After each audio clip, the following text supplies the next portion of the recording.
هاد الفيديو غنوضحو مونتاج الجام. كما كتشوفوا الجام من جودة عالية، خياطة يدوية ماشي الماكينة.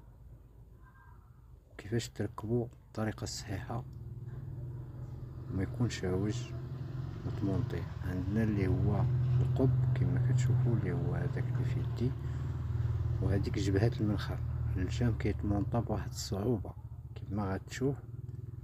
اللي كيكون جلد اصلي كيكون قاصح بزاف وغليظ كما كتشوفوا، راه غلط اللهم بارك. راه الجودة بلا ما نشكر لك، الجام كيشكر راسو، هو باين قدام الجودة ديالو.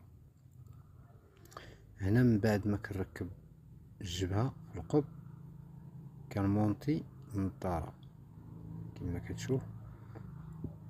وكلشي عندنا عبار احترافي كيكونوا كاملين فيه 5 تقابل النظارات اي اتجاه، كلها فيه التقاب ديالو اللي خاصهم يكونوا في الصمتة ومتوازنين قد باش ملي غتعبر ركبت مثلا في الثقبة الأولى غيكون كبير وغيجي العود مقاد، ركبت في الثقبة الثانية غيكون متوسط ويجي العود راسو مغليظش، ركبت في الأخيرة غيكون صغير. ولكن الأهم عندنا هو يكون متساوي. النظارات مقادين على قود العينين، النوارة ديال الجبهة مقادة، من التحت سمطة المنخر، كلشي يكون عبار احترافي. هذا هو الأهم، سوغورو.